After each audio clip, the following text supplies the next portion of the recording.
नमस्ते, मेरा नाम ऋतृष्णा है। मेरा नाम मूमल है और हम दोनों साथ में एक पॉडकास्ट स्टार्ट कर रहे हैं, मन के धागे, जो कि मानसिक स्वास्थ्य पे बातचीत के ऊपर है। मुझे लगता है अंग्रेजी में तो इसके ऊपर बहुत बातचीत है, बहुत सारा कंटेंट है, बट सिंपल हिंदी में इस बारे में बातचीत कर सके, इसलिए हमें लगा कि हम इसको छोटा सिंपल पॉडकास्ट स्टार्ट करते हैं और हिंदी में बातचीत करते हैं। सर, ऐसा होता है आजकल ना, एक चीज़ बड़ी पसंद की जा रही है। जब भी कोई हार्डवर्क करता है बहुत ज़्यादा, कि वो पूरे टाइम व्यस्त है, पूरे टाइम अपने काम में लगे हुए हैं, तो हम बहुत चेरिश करते हैं, बहुत वाहवाही होती है कि ये अपने काम में बहुत इन्वॉल्व है, या घर के फंक्शन में भी है तो बोले अपने काम में बहुत इन्वॉल्व है। तो वो जो वर्क और पर्सनल लाइफ बैलेंस है, कहीं ना कहीं वो बहुत ही ख़राब सा हो गया है। मतलब कुछ डगमगा गया है कि कैफ़े में भी बैठे हैं तो वहाँ पे भी काम कर रहे हैं, दोस्तों के बीच में भी कोई कॉल आ गया तो फिर काम पे निकल गए हैं, और इस वजह से पूरे टाइम फ़ोन में भी देखते रहते हैं, बातचीत करते हुए झांकते रहते हैं, कभी कोई ईमेल आ रहा है, कभी कुछ आ रहा है। और इसको कहीं ना कहीं पसंद भी किया जा रहा है कि ये बहुत फोकस्ड है और अपने काम में ग्रोथ, और ये क्योंकि कंपनीज बोलती भी ऐसे ही है कि आप हम लोग बहुत मन का काम है, हम लोग बहुत पसंद करके कर रहे हैं इस काम को, तो ये टाइम को कभी कभी क्रॉस भी कर जाता है, जो लिमिट है उसको। तो इस चीज़ पे मुझे कभी कभी लगता है कि ये हमारी पर्सनल चीज़ों को भी बहुत प्रभावित कर रहा है। जैसे हमारी बोलना, या हमारा कम्युनिटी में बैठ के बातचीत करना, या त्योहारों में एंजॉय करना, या गीतों को सीखना, छोटी छोटी सारी चीज़ों को भी ये प्रभावित कर रहा है। तो ये कैसे होना चाहिए, मतलब work personal life balance? I think मतलब आपको भी ध्यान होगा, आपका भी अनुभव कहता होगा कि होना तो थोड़ा थोड़ा टाइम सभी को चाहिए, आपका वो काम भी अच्छे से होए, पर आपकी फैमिली को भी टाइम मिल रहा है, आप अपने खुद को भी टाइम दे पा रहे हैं, आप फ्रेंड्स के साथ भी जा पा रहे हैं। कमिटमेंट्स आजकल बहुत है और बहुत तरीके के, और अब एक सोशल लाइफ जो आपकी इंस्टाग्राम पे दिखनी चाहिए, वो ऐसा लगता है कि सोशल मीडिया लाइफ एक अपने आप में एक चीज़ बनती जा रही है कि आप कैसे दिखो, कैसे देखो चीज़ों को। बट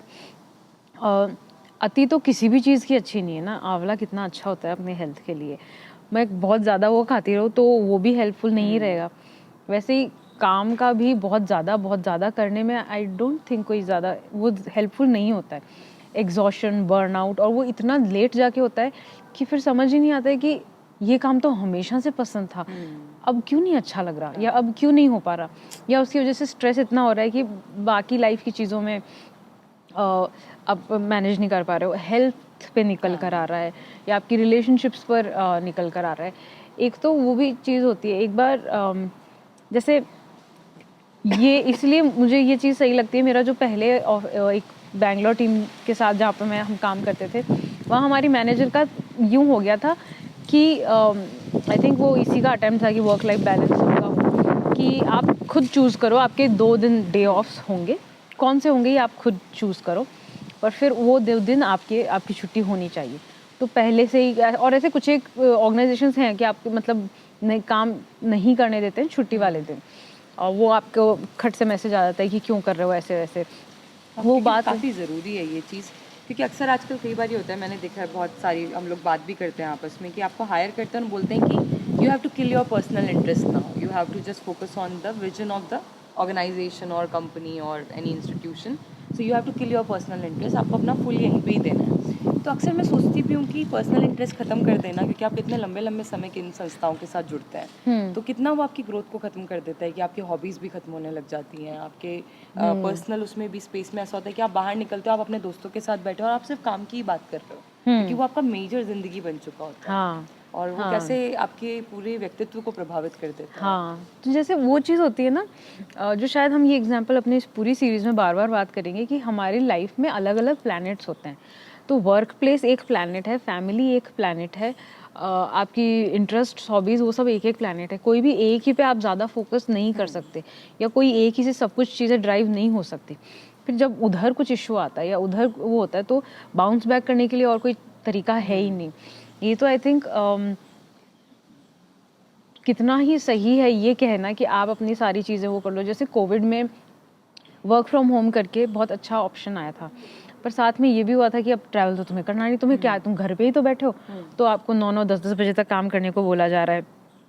तो जो ये वर्क कल्चर को सेलिब्रेट करना है, उसके साथ में कहीं ना कहीं मुझे लगता है कई बार सटल अंडरटोन इस चीज़ की भी आ जाती है कि अगर आप आराम कर रहे हो, छुट्टी कर रहे हो, तो वो इतना वो नहीं देखा जाता कि नहीं, the whole thing about every day is a Monday. ये कोई अच्छी बात नहीं है, it's a deeply painful thing. आप रोज मंडे के जैसे आप मतलब तो यही है ना कि आप रोज सुबह उठ के इतना काम करे जा रहे हो कि छुट्टी ही नहीं है, तो वीकली छुट्टी भी नहीं है, आपके घर के काम कब होंगे? अब घर में आप घुसते हो, आप बिताओ 3-4 दिन वहाँ पे, तब आपको लगेगा वहाँ भी कितने सारे काम है। आपकी किचन में होगा, आपके रूम पे होगा, कपड़ों से लेके सजावट से लेके सब कुछ, और हर किसी का अपना स्पेस है, किसी एक व्यक्ति विशेष की जिम्मेदारी नहीं है वो। आपको तब रियलाइज होगा कि ये सब चीज़ें भी तो मुझे करनी थी, मैं कर ही नहीं पा रही हूँ। तो एक ही एक चीज़ ज़्यादा होती जा रही है, बाकी चीज़ें कम होती जा रही है, वो कितना हेल्पफुल है, कितना सपोर्टिव है। तो मुझे नहीं लगता वो बिल्कुल भी कोई हेल्दी तरीका है उससे, बल्कि काफ़ी सारे इश्यूज और स्ट्रेसर्स निकल कर ही आते हैं। और जितना हम इस कल्चर को सेलिब्रेट करते जा रहे हैं, उतना हम अवॉइड करते जा रहे हैं, जो इसका दूसरा इम्पैक्ट आता जा रहा है, स्लीप प्रॉब्लम्स आना, बाकी अपने ही इंटरेस्ट, अपने आप को ही वो चीज़ें खोते जाना, सेल्फ एस्टीम लो हो रहा है उस वजह से बहुत ज़्यादा, क्योंकि आपकी खुद की कोई आइडेंटिटी बन ही नहीं रही है, खुद की कोई पहचान ही नहीं बन पा रही है। हाँ, और मैंने जिन टीचर्स के साथ जिन लोगों के साथ काम करा है, या टीचर्स के साथ, या जिनको भी अपने काम में जो है, काम के साथ में भी वो अपने इंटरेस्ट का कुछ ना कुछ करते जा रहे हैं, वहीं पे ऐसा बहुत अच्छा काम भी बहुत अच्छे से हो रहा है। वहाँ पे भी ज़रूरी नहीं है कि आपको हर बार 12-12 घंटे देने हो। अगर आप कोई चीज़ 3 घंटे में डिलीवर कर सकते हो और बाकी दूसरी जगह जाके कुछ और कर सकते हो, तो वो क्यों ना हो। वो एनरिचिंग एक्सपीरियंस ऑर्गेनाइजेशन को भी उनका पूरा काम मिल रहा है, अच्छे से मिल रहा है, आपका पर्सनल लाइफ भी मैनेज हो रही है, वो उस पे फोकस करना चाहिए। फ्लेक्सिबल वर्क कल्चर बनाया जाए, हाँ, क्वालिटी पे ध्यान दिया जाए, क्वांटिटी पे नहीं। हम बहुत क्वांटिटी पे करेंगे तो वैसे ही वो जो क्या होता है ना, फास्ट फैशन टाइप चीज़, फटाफट नंबर्स खूब दिख जाएंगे, फटाफट यूज़ करने वाली चीज़ें खूब आ जाएगी, लॉन्ग लास्टिंग लॉन्ग टर्म काम ऐसे नहीं होता है। बिल्कुल। जस्ट जो मेरा लास्ट सवाल है हमारे वर्क कल्चर को लेके, इस पे काफ़ी लंबी बात हो सकती है, क्योंकि आप जब आना शुरू होते हो अभी इन बातों से और बात निकल के आ रही है, पर मुझे एक चीज़ जो बहुत लगता है कि जो हम बात भी करते हैं कि आपको आपका ड्यू क्रेडिट नहीं मिलता है आपने जो काम किया ना। कई बार ऐसा होता है आप किसी के अंडर काम कर रहे होते हो या किसी टीम के अंदर काम कर रहे होते हो, तो आपने कुछ काम किया या आपने कुछ बना दिया तो आपका नाम नहीं लिया जाता या बताया नहीं जाता है ना, या कई जगहों पे डेजिग्नेशन ही फाइनल नहीं कर पाते, वो नहीं बताते कि ये व्यक्ति उससे जुड़ा है। और मैंने अभी हाल ही में एक वेबसाइट देखी थी एक ऑर्गेनाइजेशन की, जिस वेबसाइट पे मैंने देखा कि जो वहाँ पे जो भी काम कर रहे हैं, जिनका जो भी असाइंड रोल है, उसके नीचे उनका पर्सनल इंटरेस्ट भी लिखा है बहुत सारा, कि ये गिटार भी बजाते हैं, ये भी करते हैं, वो भी करते हैं। I really liked it, because आपकी आइडेंटिटी आपकी ऑफिशियल वेबसाइट के ऊपर भी है कि आप जिस व्यक्ति से मिल रहे हैं वो सिर्फ यहाँ पे ये 2 काम नहीं कर रहा है, इस व्यक्ति का इतना बड़ा एक सब कुछ है उसके साथ में। तो वो जो क्रेडिट नहीं दिया जाता है, उससे भी अक्सर कई बार अंदर बहुत कुंठा और बहुत ऐसा लगता है कि यार ये मैं क्यों ही कर रहा हूँ जब इसका कोई होना जाना नहीं है कुछ भी। तो उससे कैसे डील करें, मतलब क्योंकि हम बोल भी नहीं पाते हैं ऑफिस के अंदर। कई बार ये होता है आपके वर्क स्पेस में आप हमेशा बोलने में डरते हो, क्योंकि आपको लगता है मैंने बोल दिया तो बहुत गड़बड़ हो जाएगी, मुझे जज कर देंगे या फिर मेरी काम चला जाएगा, या फिर जो भी इसके कॉन्सिक्वेंसेस हो सकते हैं। हाँ, वो ये मतलब बहुत सोच समझ के एक्सपीरियंस से करके भी बहुत डिफ़िकल्ट और डेलिकेट तरीके से हैंडल करने वाली चीज़ है। ये बेसिक नीड है, आप जब कोई एफर्ट डाल रहे हो तो उसका आपको क्रेडिट मिले, आपको रिकग्निशन मिले। काम सिर्फ हम इसलिए नहीं करते कि भाई हम इतने घंटे बिताए आए और हमें अपने पैसे मिल गए और वो ख़त्म हो गया। उस तरीके से भी कुछ लोगों को काम करना पड़ता है, पर वो फिर कितना तो उनको सेटिस्फेक्शन दे रहा है, कितना वहाँ पे हो रहा है, बजाय इसके कि आप एंजॉय भी कर रहे हो, आप अच्छे से भी कर रहे हो और आप और कंट्रीब्यूट कर सको, उसको और एंजॉय कर सको। इसके लिए ये चीज़ें ज़रूरी है कि भाई आपको अपने काम के लिए देखा भी जाए, जहाँ चीज़ अच्छी है वहाँ पे आपको बताया जाए, जहाँ गलती है वहाँ पे भी बताया जाए, जहाँ आपको गाइडेंस की ज़रूरत है तो आप किसी से पूछ सको, आपको लीडर आपका ऐसा हो कि आपको हाथ पकड़ के एज अ टीम फील हो, ऐसे भी नहीं कि वो कोई और ऊपर ऊंची चीज़ है, नहीं कर रहे हैं, आप जा रहे हैं और वो आपको देख ही नहीं रहे हैं। हाँ, तो आपको लग रहा है कि हमें ना तो सीन फील कराया जा रहा है, ना हमें सुना जा रहा है। वो तो बेसिक रिस्पेक्ट, सबसे पहले तो बेसिक रिस्पेक्ट कि आप इंसान, मैं इंसान, वी रिस्पेक्ट ईच अदर। ठीक है, काम करने का एक तरीका है सर्टेन, पर इसका मतलब ये नहीं है कि आप कोई नीची चीज़ हो या आपके बॉस कोई ऊंची चीज़ है। ये इक्वालिटी और ये रिस्पेक्ट वाली चीज़ होनी चाहिए। दूसरा कि हर एफर्ट को एक्नॉलेज करना, हर कोई तारीफ़ों के लिए शायद काम नहीं करते, पर वो तारीफ़ ज़रूरी भी होती है, अच्छी भी लगती है। वही वो जो वर्क प्लेस कल्चर की हम बात कर रहे थे, उस पर पूरे पे ही कॉन्ट्रीब्यूट करती है। अगर आप कुछ काम कर रहे हो मेरे लिए, मुझे अच्छा लगा, मैं आपको बता रही हूँ कि पता है ये बहुत अच्छा था और थॉटफुल, ऐसे नहीं है वेरी गुड वेरी गुड, वो 50 लोग बोल देते हैं, हमारी किताबों में टीचर्स भी लिख देते थे। जैसे गुड फीडबैक। हाँ, हाँ, कंस्ट्रक्टिव फीडबैक, वो भी जब कोई गलती हो जाए तो जब आपने कुछ अच्छा किया तो उसके लिए प्रॉपर गुड फीडबैक, मीनिंग कि this was very thoughtful of you. आपको पता है कितना एफर्ट लगा हुआ उसके पीछे, वो अपने आप आपको मोटिवेट करेगा आगे करने के लिए। हर बार केवल पैसा मोटिवेशन नहीं हो सकता, आपको टीम कैसे एक्सेप्ट कर रही है, आपको कैसे रिस्पॉन्स मिल रहा है उसके ऊपर, आप कितना उसको एंजॉय कर रहे हो, और फिर अगर आप कोई चीज़ एंजॉय कर पा रहे हो वो करो तो वो कंटेजियस भी हो जाती है, फिर बाकियों की भी तरफ को आएगी। तो ये आपका भी फिर रोल हो जाएगा कि कितना आप मतलब आप क्या रोल प्ले कर रहे हो, जो वर्क प्लेस कल्चर है उस पर सबकी मेंटल हेल्थ का ध्यान रखने के लिए। किसी पे बहुत ज़्यादा प्रेशर डालना, किसी पे बिल्कुल ही प्रेशर ना डालना, अगेन इम्बैलेंस क्रिएट करेगा। किसी के लिए जो अपनी पर्सनल लाइफ चीज़ों का भी काम करवा रहे हैं कर रहे हैं, वो भी वर्क में काउंट हो रहा है। और किसी के लिए जो वो कांस्टेंट डिलीवरेबल्स देते जा रहे हैं, आपको 5 बजे निकलना है, आपको 4:30 बजे नई टास्क दी जा रही है, बोला जा रहा है ये तो बहुत ज़रूरी है तो करना पड़ेगा। तो ये सब चीज़ें बिल्कुल इम्बैलेंस क्रिएट करती है। थोड़ा बहुत ऊपर नीचे होता है, वो सब हम समझते भी हैं, पर बहुत ज़्यादा टाइम तक कोई भी चीज़ की अति नहीं होनी चाहिए। तो ब्रेक्स भी इतने ही ज़रूरी है। आपके 7 दिन में एक बार या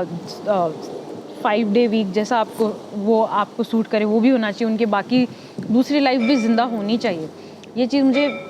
एक पर्टिकुलर कॉलेज है उधर की प्रोफेसर्स की बहुत अच्छी लगती है कि उनकी खुद की जितना वो पढ़ा रहे हैं उसके अलावा उनके खुद के छोटे छोटे इंटरेस्ट सबके अलाइव है। जब से वो उधर पढ़ा रहे हैं, काम कर रहे हैं, वो ना सिर्फ उनकी खुद की पर्सनल लाइफ को एनरिच रखता है, वो उन्हें स्टूडेंट्स के काम में भी हेल्प कर रहा है, स्टूडेंट्स भी उन अपॉर्चुनिटी से और एनरिच हो रहे हैं, और यूनिवर्सिटी का ओवरऑल भी कल्चर बहुत अच्छा सा डेवलप हो रहा है। क्योंकि इंसान अगर जॉय फाइंड कर पा रहा है अपने काम में तो उसको अपने आप बहुत अच्छा लगता है उस स्पेस में जाना, जहाँ पे वो हो सकता है थोड़ा बहुत अपने बारे में बात कर सकता है। आई गेस आपने बहुत अच्छी बात बोली जो कि बहुत ज़रूरी है कि इंसान को पहले इंसान की तरह ही देखा जाए। एक फेलो ह्यूमन को हम पहले ह्यूमन की तरह तो देखें। हम उससे हाउ आर यू तो मन से पूछें कि वो कैसा है, क्या चल रहा है लाइफ में, ये काम करते हुए भी और क्या चीज़ें उसके ज़िंदगी में चल रही हैं, हल्का सा उसकी प्रेजेंस को एक्नॉलेज करें, क्योंकि उससे भी उस इंसान को लगता है कि मुझे देखा जा रहा है ना, और मेरी वैल्यू है, मेरी पर्सनल आइडेंटिटी कहीं ब्लर नहीं हो रही है इन सब कामों की वजह से। काम भी तभी अच्छे से आता है जब आपको लगता है ना कि हाँ मेरे काम का किसी को फ़र्क पड़ता है, किसी की ज़िंदगी में इस पे इम्पैक्ट आ रहा है, तब और करने का काम मन करता है। आप रेस्पेक्टेड फील करते हो तब आपको काम करने का मन करता है। आपको पता है कि अगर आप क्रिएटिवली सोचोगे या अगर आप ऑर्गेनाइजेशन को लेके थॉटफुल रहोगे, प्रोटेक्टिव रहोगे, and that is being appreciated, उसको देखा जा रहा है, उसको समझा जा रहा है, उस पर एक्शन भी लिया जा रहा है और आपकी वैल्यू भी करी जा रही है उसके लिए, तभी आप ऐसी चीज़ें और कर पाओगे, तभी आपकी भी वो ओनरशिप आएगी संस्था की तरफ, और संस्था जो आपको अपना मान पाएगी। हर जगह it's a 2-way street, and it has to be that way. Thank you so much Mrigtrishna कि आपने इतनी सारी बातें शेयर करी, और अभी भी बहुत सारी बातें मेरे मन में निकल कर आ रही हैं जो मुझे लग रहा है कि मेरी एक दोस्त ने मुझे ये कहा था, एक दोस्त ने ये कहा था कि उसके वर्क प्लेस पे ये हो रहा है, और वो सारी बातें मैं यहाँ ले आऊँ और उस पर कुछ बातचीत हो पाए, पर वो हम करेंगे आगे के एपिसोड्स में। जो मेरे लिए बहुत सुंदर बात रही वो ये कि एक इंसान को इंसान की तरह ट्रीट किया जाए, और हमें इतना डर हो ही क्यों किसी को बताने में कि हम अभी क्या महसूस कर रहे हैं, या हमने पूरे दिन काम कर दिया और हमें लगे कि अभी थोड़ा सा मन नहीं लग रहा है, मतलब या ये बोल पाएँ किसी को कि क्या थोड़ी देर के लिए ब्रेक ले सकते हैं और फिर काम करने बैठ जाए। पूरे टाइम क्यों एक अलर्ट और ऐसा रहना है कि हम जैसे पूरे टाइम कोई एक्टिंग कर रहे हैं कहीं पे किसी इंसान के बन जाने की, एम्प्लॉय की एक्टिंग कर रहे हैं या कुछ है, क्यों ना हम रह पाएँ और बात करते हुए, जॉयफुली काम करते हुए एक अच्छा सा स्पेस क्रिएट करके उस ऑर्गेनाइजेशन की ग्रोथ में भी मदद करें और हमारी खुद की पर्सनल ग्रोथ में भी मदद करें। तो आई गेस जो आपने 2-वे वाली बात बोली है कि हर चीज़, हर रिश्ता जैसे 2-वे है, वैसे ही वर्क कल्चर भी 2-वे है, तो वो क्रिएट करने पे और उसको कैसे और क्रिएट किया जा सकता है हम आगे और बात करेंगे। Thank you so much.